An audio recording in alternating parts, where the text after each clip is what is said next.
이경 마태복음 15장 29절부터 39절까지입니다.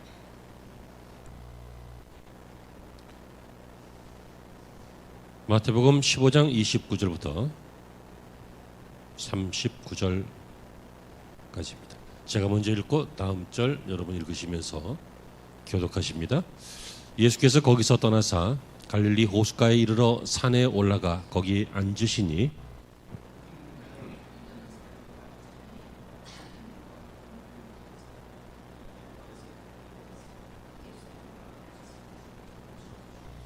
말 못하는 사람이 말하고 장애인이 온전하게 되고 다리 저는 사람이 걸으며 맹인이 보는 것을 무리가 보고 놀랍게 여겨 이스라엘의 하나님께 영광을 돌리니라.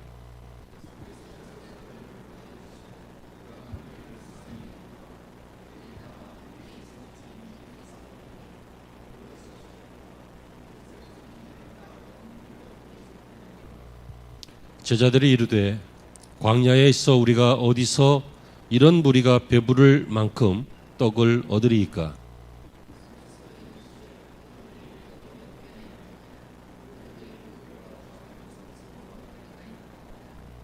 예수께서 무리에게 명하사 땅에 앉게 하시고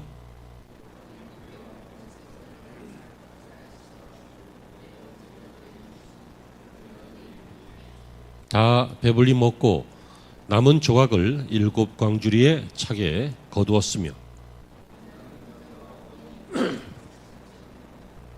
함께요. 예수께서 무리를 흩어보내시고 배에 오르사 마가단 지경으로 가시니라. 아멘.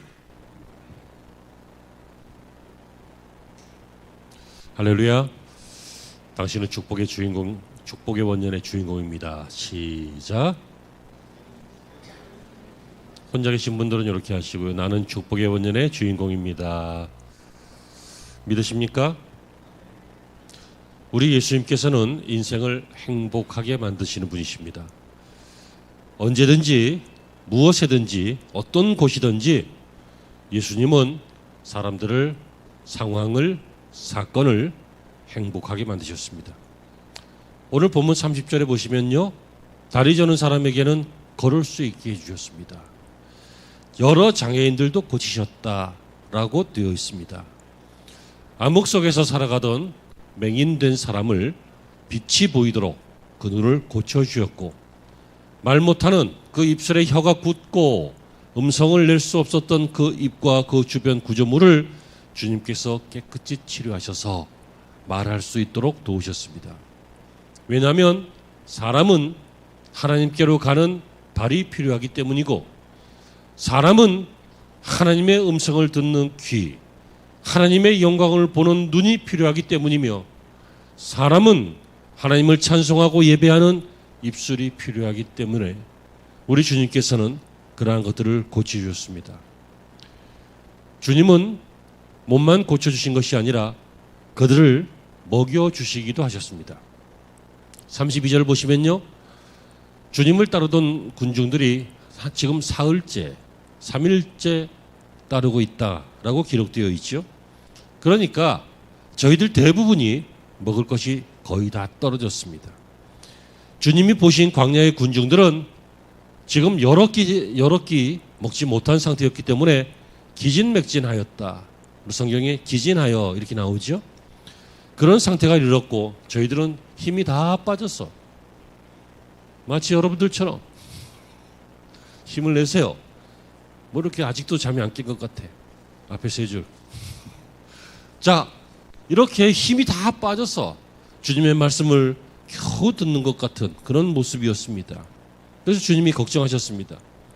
그래서 주님이 이 많은 무리가 배부를 만큼 떡을 어디서 얻겠습니까? 이렇게 제자들이 주님께 이야기를 할 정도로 주님은 저희들에게 뭐 먹을 거 없느냐 이렇게 찾습니다. 결국 오늘 본문을 보면 주님은 그들을 다 먹이셨습니다. 그래서 하나님께 영광을 돌렸다 이렇게 기록되어 있죠. 주님은 사람을 불쌍히 여기시고요, 사람을 고쳐주시고 또 주님을 예배하고 말씀을 듣기 위해 온 사람들을 먹여주셨던 분이십니다. 그 중에 오늘 본문 34절의 말씀이 오늘 제목인데요, 너희에게 떡이 몇 개나 있느냐? 라고 하는 것입니다. 여러분 참 이상한 질문이죠. 너희에게 떡이 몇 개나 있느냐? 지금 이 자리에 있는 사람들이 먹은 사람들이 4,000명이다 라고 했는데 여자와 아이들을 제외하고 4,000명이다 이렇게 되어 있죠. 그러니까 10,000명 이상이 될 것입니다. 너희에게 먹을 것이 몇 톤이 있느냐 이렇게 물어봐야죠. 지금 연락하면 갖고 올 수 있는, 공수할 수 있는 음식이 얼마나 되겠느냐 이렇게 물어봐야죠. 주님이 너희에게 떡이 몇 개나 있느냐 라고 질문하고 계십니다. 오늘 아침에 저와 여러분들은 이 질문에 담겨있는 뜻과 이 질문을 주님이 내게 하신다면 나는 어떻게 할 것인가에 대한 여러분들의 대답을 머릿속으로 정리해야 될 줄로 압니다. 첫째로 너희에게 떡이 몇 개나 있느냐 이 말은요, 인간의 한계에 대해서 주님이 지적하시는 질문입니다. 여러분 예수님께서는 이 사람들이 이미 다 먹어버렸고 없다는 걸 아세요. 그나마 4,000명, 한 10,000명쯤 되는 무리들 속에서 그래도 구해본 게 떡 한 7개 정도, 그리고 생선 한 2-3마리 정도, 이 정도 구했어요. 다시 말하면 먹을 거 없다는 얘기예요. 우리 주님이 사람들에게 먹을 것이 없다는 것을 모르셨을까요? 아십니다. 그럼에도 불구하고 주님께서 너희에게 떡이 몇 개나 있느냐라고 질문하시는 것은 인간이 인간을 위해서 소유한 모든 것들은 한계가 있다라고 하는 것을 드러내기 위한 질문입니다. 더 쉽게 얘기하면 이 사람의 소유라고 하는 것은 사람의 재산, 사람의 건강, 사람의 시간, 능력, 권력, 사람의 가능성 모든 것들을 말하는데요. 우리가 소유하고 있는 것들, 그런 것들인데 그 모든 것들이 얼마 안 된다는 것입니다. 시간 지나면 떨어진다는 것입니다. 영원할 것 같지만 영원하지 않고 단시간의 것이라는 것입니다. 내게 큰 힘이 되는 것 같지만 나중에 없으면 힘이 아니라 나를 죽게 만드는 도구도 된다는 것입니다. 주님의 이 질문 안에는 인간의 한계를 지적하고 계십니다. 저희들은 떡 7개, 작은 생선 2-3마리 있다 이렇게 대답합니다. 여러분 처음부터 이 무리가 떡 7개밖에 없었을까요?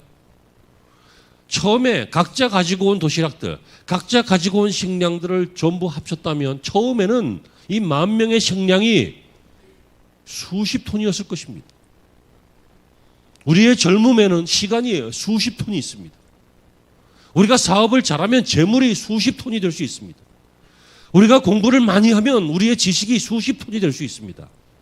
우리가 권력을 얻고 힘을 얻으면 우리의 힘이 수십 톤이 될 수 있습니다. 깨달아지시길 바랍니다.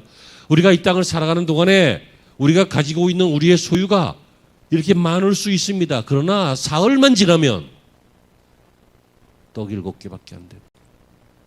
물고기 2-5마리밖에 안 된다는 거예요. 그러나 우리가 사업만 실패하면, 그러나 우리가 나이만 먹으면, 그러나 우리가 뇌혈관만 하나 터지면, 죄송합니다. 그러나 우리가 무엇인가 일을 만나면 인간은 한계에 부딪힌다는 것입니다. 여러분 이것은 어렵게 얘기하지 않아도 너무도 당연한 거 아니에요? 여러분 오늘 이 사건은 요한복음 6장에 나오는 사건하고는 다른 사건입니다. 거기에서는 어린아이에게서 보리떡 5개와 물고기 2마리, 오병이어 이걸 가지고 주님께서 5,000명을 먹이시고 12광주리를 남기시죠. 그것과는 또 다른 사건인데요. 여기에서는 보리떡 한 7개 정도와 생선 2-5마리, 2마리도 아니고 3마리도 아닌 2-5마리 온전치 않은 상태였어요. 아무튼 이것으로 4,000명을 먹이시고 7광주리를 남기십니다. 그런데 요한복음 6장에 있는 상황에서도 안드레가 이 어린아이의 도시락거리를 챙겨서 와서는 뭐라고 합니까? 이것이 이 많은 사람들에게 얼마나 되겠습니까? 무슨 말이에요? 소용없는 일입니다. 그 뜻 아니에요? 주님 이게 도대체 여기 있는 이 5,000명, 그때는 한 20,000명 가까이 됩니다. 어린아이와 여자를 빼는 것이 고대 사회의 습관이었기 때문에 아무튼 내가 그런 거 아니니까 나한테 눈을 캐지 말고 아무튼 그 한 20,000명 되는 사람들이 이거 보리떡 5개하고 물고기 2마리 갖고 뭐 하겠느냐. 제자 안드레가 그렇게 말합니다. 여러분 요한복음 6장의 말씀과 마태복음 15장의 이 말씀은 다른 사건이긴 하지만 동일한 내용입니다. 인간은 한계가 있다는 거예요. 오늘 설교의 첫 번째 주제는 이겁니다. 저와 여러분들은 주님이 오늘 묻고 계십니다. 너희에게 떡이 얼마나 있느냐? 이 떡을 떡으로만 생각하면 안 됩니다. 너희에게 건강이 얼마나 있느냐? 너희에게 시간이 얼마나 있느냐? 너희에게 지식이 얼마나 있느냐? 너희에게 재벌이 얼마나 있느냐? 너희에게 달란트가 얼마나 있느냐? 너희에게 힘이 얼마나 있느냐? 너희에게 좀 아멘 좀 해보세요. 오늘 입을 다물기로 작정을 해요. 너희에게 그 무엇이 얼마나 있느냐라고 물으신다고요. 그러면서 그 물으실 때 주님이 몰라서 묻는 게 아니라 우리가 몰라서 주님이 물으시는 거라고요. 우리는 영원할 것 같고 우리는 많은 것 같고 우리는 평생일 것 같고 우리는 한도 없을 것 같지만 한계가 있다는 것입니다. 어떤 한계예요? 시간적인 한계죠. 여러분 이 사흘을 굶주렸어요. 이제 나흘, 닷새, 엿새, 일주일, 열흘 되면요 다 도망갈 거예요. 다 배고파 죽겠다고 하고 갈 거예요. 다른 성경에서 보면 예수님께서 사람들에게 떡에 대해서 설교하시다가 이 영생의 떡이 나다. 무슨 얘기인지 아시죠? 주님이 떡이란 얘기가 아니라 영생의 양식이 주님이시다. 구원의 주인이다. 그 얘기예요. 그런 얘기를 했더니 사람들이 뭐라고 합니까? 이 말씀은 용인하기 어렵도다. accept, 받아들이기 어렵도다 하고 다 집에 갔어요. 다 가버렸어요. 그랬더니 예수님께서 제자들에게 묻습니다. 너희도 가려느냐? 그랬더니 제자 중에 베드로가 생명의 말씀이 주께 있사오니 우리가 네게로 가오리까? 이렇게 대화하는 장면이 나와요. 여러분 사람은 시간만 좀 지나면 틀림없이 한계를 맞아요. 누가복음 15장에 둘째 아들이 아버지에게 자기 분기 다 달라 그래갖고 그 재산 가지고 먼 나라에 가서 아주 행복하게 살았어요. 그러나 시간이 흐르자 재산도 떨어지고 재산이 떨어지니까 친구도 떨어지고 행복한 시절도 다 가고 굶어 죽는 형편에 빠지게 되죠. 시간적 한계예요. 저와 여러분이 다 그랬겠습니다. 젊어서는 시간이 안 가지요. 젊어서는 빨리 어른이 되고 싶고 빨리 시간이 갔으면 좋을 정도로 시간이 안 가지요. 학생들이요. 그 시간 한계가 있다. 너희들 엄마 아빠가 먹여주는 것도 한계가 있다. 용돈 주는 것도 한계가 있다. 지금처럼 시간이 많아서 게임하고 그럴 수 있는 것도 한계가 있다고요. 나중에는 시간 없어요. 게임도 못해. 무슨 게임을 해? 회사에서 지금 사장이 빨리 오라는데 빨리 가라는데 빨리 하라는데 시간의 한계를 깨달아야 돼요. 뿐만 아니라 공간적으로도 한계가 있었어요. 자 보세요. 지금 이 사람들은 광야에 있어요. 여러분 지금 빵이 없으면 옆집에 가서 뭐 다른 거 사 먹을 수 있겠지.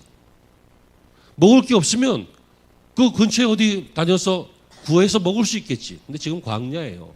이 공간이라고 하는 자체가 광야라고요. 사람들이 지금 10,000명 넘게 모여 있어요. 이 사람들이 어디 한꺼번에 가서 먹을 것을 어디서 구해요? 공간에 한계가 있다는 얘기예요. 이 공간을 스페이스라고 하는 이 물리적인 공간만 얘기하면 안 돼요. 우리 인간관계의 관계도 공간이에요. 우리의 나이와 나이 사이도 공간이에요. 우리가 살고 있는 이 도시도 공간이에요.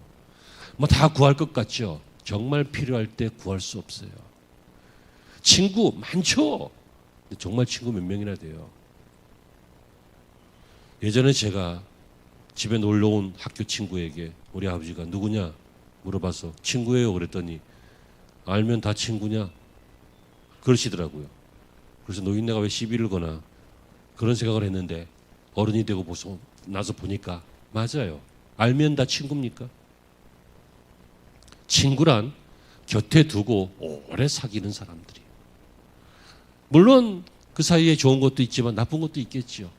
하지만 서로 싸워도 보고 이해도 해보고 다른 것에 인정도 해보고 하면서 그래도 헤어지지 않고 계속 오랜 시간 동안 삶을 나누고 앞으로도 나누었으면 좋겠다 싶은 그 사람이 친구 아니에요. 그 몇 명 되냐고요. 공간에 제한이 있다고. 우리는 젊어서 다 똑똑한 줄 알았어요. 그렇지 않으십니까? 여러분 하룻밤만 공부해도 만점 맞지 않았어요? 목사님만 그랬어요?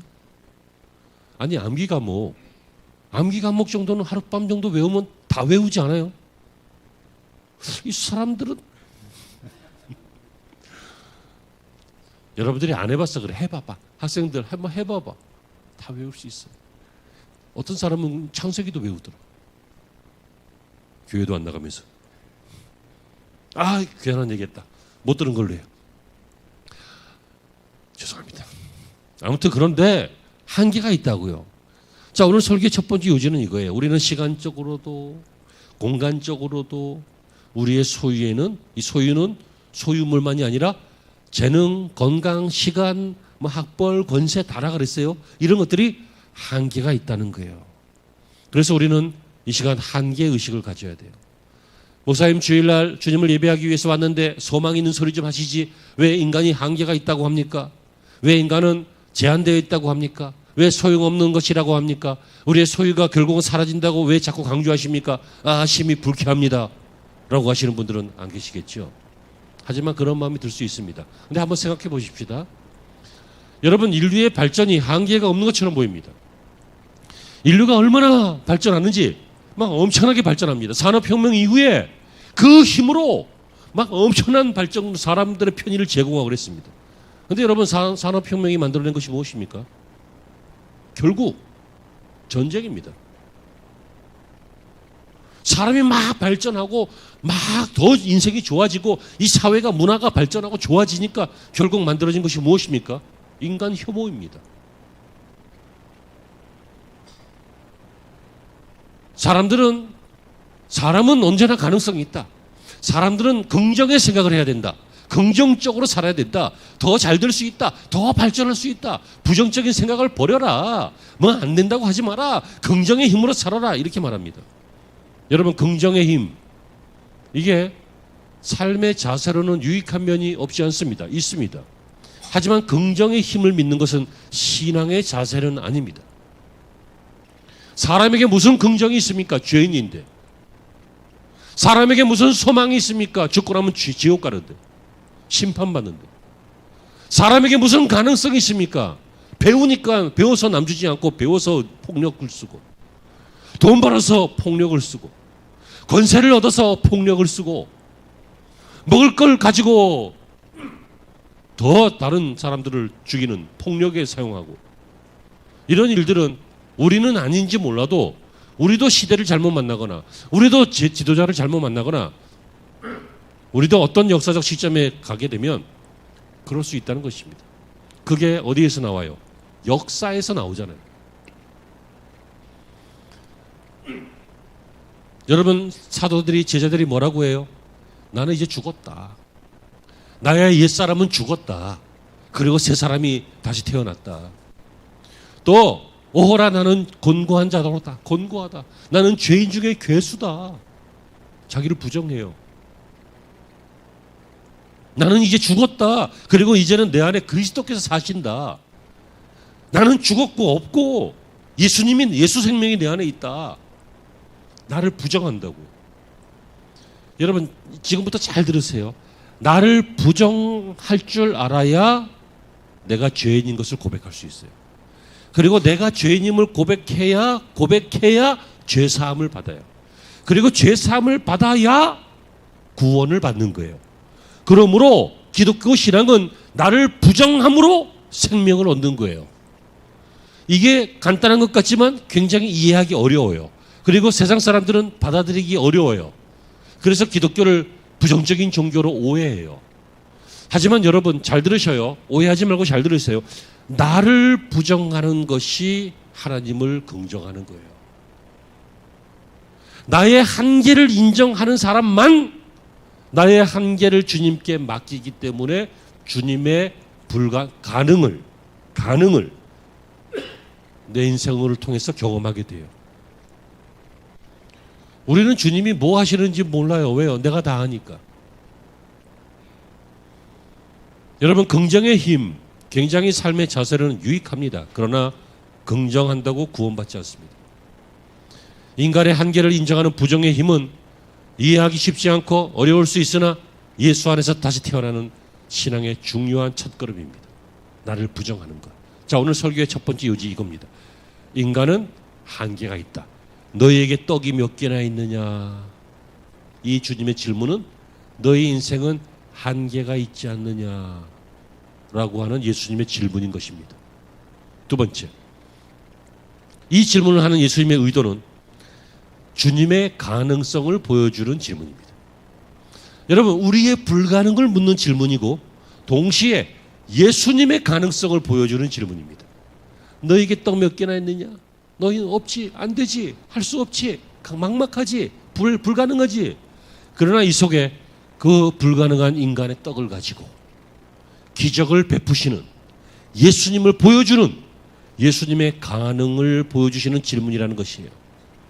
여러분, 그러므로 첫째로 우리는 이것을 생각해야 됩니다. 인간의 불가능은, 인간의 한계는 예수님의 사랑이 필요하다는 거예요. 인간의 불가능은 주님의 사랑을 움직이는 계기가 됩니다.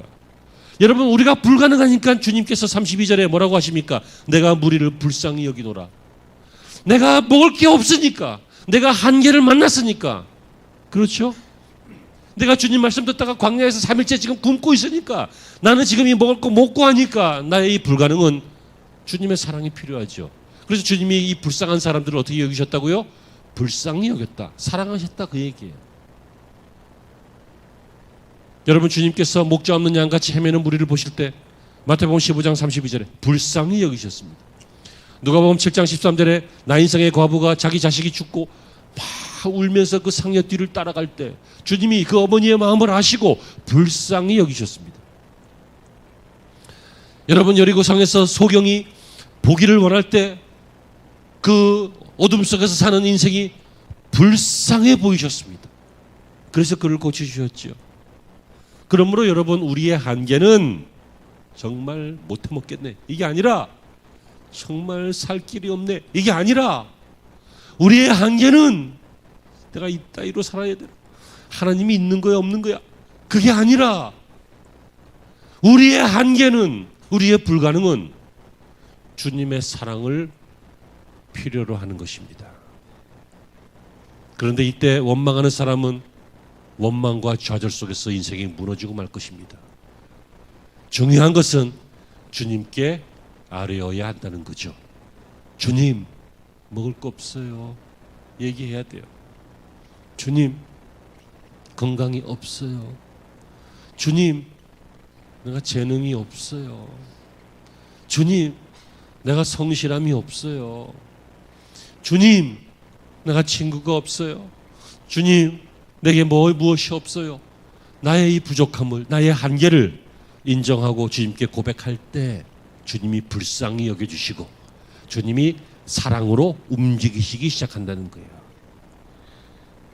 여러분, 주님이 사랑하신다의 반대말이 주님이 미워하신다, 막 딱밤 때리고 막 천둥번개 동원하고 막 발걸어 넘어뜨리고 막 미워하신다는 줄 아십니까? 주님이 우리를 때리시고 넘어뜨리는 것도 사랑입니다. 고치려고 그렇게 하시는 거예요. 주님이 사랑하신다의 반대말은 주님이 내버려 두시는 거예요. 내버려 두면 사람은 죄인이기 때문에 죽을 짓을 하고 죽을 짓을 하다가 죽게 되어 있어요. 주님의 심판이 무엇입니까? 내버려 두는 것입니다. 여러분, 주님이 우리를 불쌍히 여기시는 것이 축복입니다. 누구를 불쌍히 여겨요? 주님, 아무것도 없어요, 주세요. 그 사람을 불쌍히 여기시죠. 주님, 내가 가만히 있어요. 주님, 예수님 가만히 계세요. 내가 주일날 만나러 가잖아요. 가만히 계세요. 일주일 동안은 그냥 거기 계세요. 자꾸 간섭하지 마요. 그냥 내가 알아서 할게요. 회사 가서 그러잖아. 친구 만나서 그러잖아. 뭐 감정 올라올 때 그러잖아요. 너나 할 것 없이 저도 그렇고 여러분도 그럴 일이 많잖아요. 뭐 중요한 판단할 때 내가 판단하잖아요. 어떤 사람이요, 중요한 일 다 결정해놓고 안 돼갖고 목사님한테 찾아와가지고 얘기해요. 그래서 목사님이 그래도 위로해주고 기도해주고 하긴 했지만 중요한 것은 시작할 때부터 왜 얘기를 안 하냐. 결혼하려고 하면 시작할 때부터 얘기를 해야지. 사업을 하려고 하면 시작할 때부터 얘기해야지. 해놓고 망하니까 오고, 결혼해놓고 문제 생기니까 오고, 뭐 남편이 좁혀니까 오고, 뭐 어쩌라고 그러면 날 보고. 깨달아지시길 바랍니다. 주님이 불쌍히 여겨주셔야 된다고. 누구를 불쌍히 여겨요? 나의 한계를 인정하는 사람을. 그러면 어떤 일이 생겨요? 오늘 설교의 결론이 나오죠. 주님이 불쌍히 여기시기 때문에 주님이 도우셔요. 자, 보세요. 주님이 도우시는 일을 뭐라고 해요? 하나님이 하시는 일이에요. 하나님이 하시는 일을 기적이라고 해요. 여러분, 하나님이 하시는 것은 사람의 능력 밖에 있는 것도 하시고, 그렇죠? 예측할 수 없는 일들도 하셔요. 그걸 기적이라 그래요. 하나님이 하시는 일은 마술이 아니에요. 기적이에요.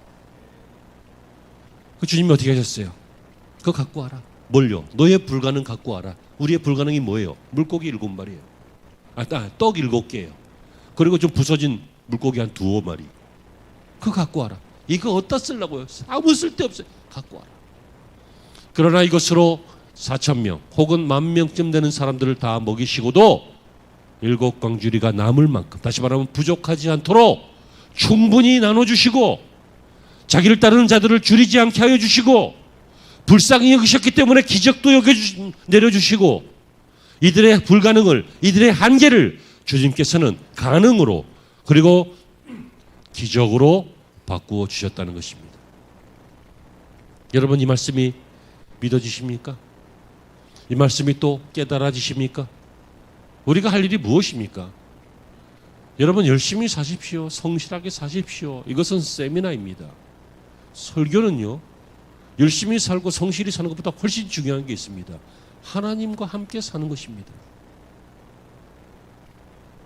여러분, 열정적인 사람 멋집니다. 저는 가끔 TV나 이런 데서요, 어떤 사람들이 자기 이야기를 이야기하거나 혹은 간증하거나, 혹은 간증이 아니더라도 일반 세상 사람들이라도 자기 얘기, 열정적인 사람들 보면 가슴이 막 따뜻해지면서 막 흥분되면서 막 멋집니다. 그런데 여러분, 사람의 열정이 반드시 옳은 방향은 아닙니다.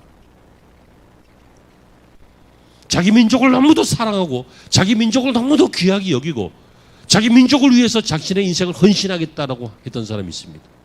누굽니까? 히틀러입니다. 그 엄청난 열정이 무엇을 만들었습니까? 세계적 2차 대전을 만들었습니다. 유대인들을 계속 학살했습니다. 유대인뿐만 아니라 폴란드 사람들도 학살하고 많은 사람들을 학살했습니다. 여러분, 우리나라를 침략했던 그 나쁜 사람들, 그 나라 사람들 입장에서 보면 그 사람들은 누구예요? 그 나라의 충신이요, 장군이요, 영웅입니다. 열정, 방향도 없는 열정은 다이너마이트하고 똑같습니다. 터지면 너도 죽고 나도 죽고 다 죽습니다. 다이너마이트는 굴을 팔 때 정확한 지점에 꽂아서 구멍을 낼 때 써야지, 어디 창고를 터뜨리고 집을 터뜨리고 그런 데 써요. 이해가 되시죠? 여러분의 그 열정이 무엇을 위해 있습니까? 기껏해야 가족이고, 기껏해야 먹고 사는 일이고, 기껏해야 자기 만족이라면 꼭 기억하십시오. 최선을 다해 살지 말라는 얘기 아닙니다. 학생들 공부 열심히 하라. 제가 지난주에 뭐라 그랬어요? 성령께서도 시험은 약하다. 시험 공부해야 시험 보는 거예요. 기도만 한다고 시험이 되지 않아요. 막 굴리면서 주여 답 나오게 주시옵소서. 촥! 그럼 주님이 믿음은 칭찬하시고 불합격시켜요.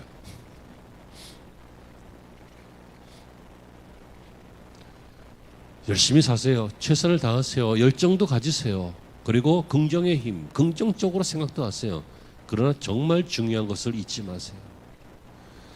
나는 한계가 있지만 주님은 한계가 없으시니 나의 한계를 인정하고 주님께 내 것을 맡기자. 내 떡과 내 물고기를 맡기자. 내 떡과 내 물고기는 내 인생이죠. 그 조그마한 인생을 맡기자. 그러면 주님이 큰 기적으로 바꾸실 것이다 라고 하는 것을 믿으시기를 바랍니다. 마지막으로 저는 설교를 이렇게 마무리하려고 합니다. 결국 사람이라고 하는 이 귀한 존재는 하나님의 형상으로 지음받은 이 독특하고 세상에 유일무이한 이 아름다운 사랑의 대상인 이 인간이라고 하는 존재는 떡으로만 살아서는 안 된다는 것입니다. 여러분, 사람들은 지금 이 떡 때문에 삽니다. 떡 때문에 공부하는 것입니다. 공부 왜 해요? 잘 살려고. 출세 왜 해요? 잘 살려고요. 왜 높은 지위 얻으려고 그래요? 잘 살려고요. 장사 왜 해요? 잘 살려고요. 다 떡 때문에 사는 것처럼 보입니다. 떡 뺏기면 싸웁니다. 떡 더 많이 얻으려고 거짓말합니다. 떡 때문에 분주하게 움직입니다. 그렇죠? 이 떡 문제 때문에 사람들은 떡만 있으면 모든 것이 해결되는 줄 알고 막 200평짜리 별장 떡에서 막 200만 원짜리 와인 떡을 마시면서 무슨 말인지 아시죠? 막 200만 원짜리 막 2천만 원짜리 막 홈드레스 떡을 입고 이 떡이 그 떡이 아닌 거 아시죠?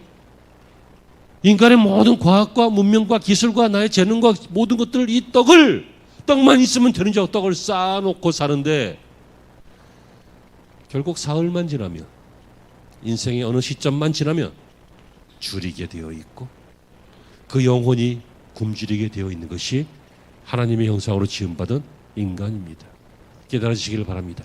그러므로 사랑하는 성도 여러분, 사람은 떡으로 사는 것이 아니라 사람은 하나님의 말씀과 함께 삽니다. 사람은 떡으로 살지 않습니다. 사람은 영적인 예배와 참회와 기쁨의 찬송으로 삽니다.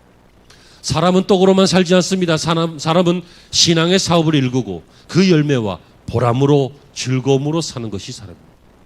사람은 떡으로만 살지 않습니다. 사람은 저 바다의 파도를 보면서 또 호수의 아름다움을 보면서 또 자연과 그리고 해와 달을 보면서 이상을 품고 하나님이 지으신 세계에 감동하며 살 줄 아는 게 그게 사람입니다.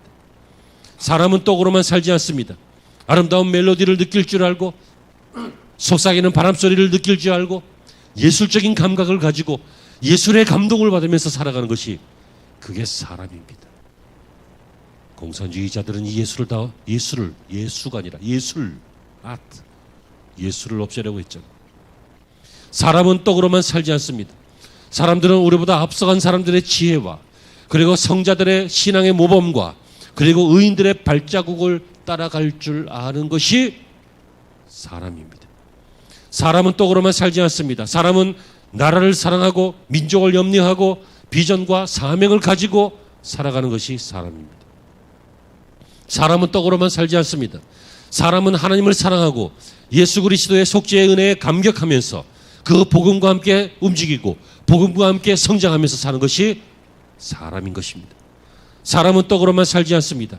사람은 성령의 감동으로 살아가고 세상이 알지 못하는 영적인 양식을 먹으면서 살아가고 하나님이 주신 힘을 받으며 살아가고 또 그 힘을 하나님을 위해서 살며 또 신앙생활 하는 것이 신앙생활 할 줄 아는 것이 사람인 것입니다. 사람은 떡으로만 살지 않습니다. 사람은 영원한 양식인 이 하나님의 말씀을 매일 먹으면서 살고 그리고 영원한 세상인 저 하늘나라를 소망하면서 하루하루 영적 양식과 육적 양식을 공급할 줄 아는 것이 사람입니다. 사람은 떡 때문에 살지 않습니다. 사람은 사랑 때문에 살고 우정 때문에 살고 공감하며 살며 의리를 가지고 사는 것이 사람인 것입니다. 사람은 떡으로만 살지 않습니다. 사람은 신앙으로 살아야 하고 헌신으로 살아야 되고 나누며 살아야 하고 결국 이 땅에 보내신 목적대로 살다가 돌아가는 거룩한 나그네인 것입니다. 사랑하는 성도 여러분, 너희에게 떡이 몇 개나 있느냐? 이 질문을 이제 우리 예수님이 우리에게 하신다면 어떻게 대답하시겠습니까? 7개밖에 안 되는 보잘것없는 인생입니다 라는 고백이 있길 바랍니다. 그러나 이 7개로 주님이 뭔가를 하시려고 하신다면 내 인생을 드릴 터이니 내 모든 소유를 드릴 터이니 이 7개와 보리떡과 물고기를 드릴 터이니 주님 우리를 불쌍히 여기시사 우리를 먹여 주옵소서 라고 하는 기도와 신앙이 있기를 바랍니다. 그럼 어떻게 되겠습니까? 오늘 결론입니다. 어떻게 되겠어요? 많은 무리를 먹이고 광주리에 거둠이 있는 것이죠. 다시 말하면 기적의 주인공이 될 줄로 믿습니다. 너희에게 떡이 몇 개나 있느냐는 이 예수님의 질문에 바른 답이 있는 저와 여러분 온 교회가 되시기를 주의 이름으로 축원합니다. 기도하시죠.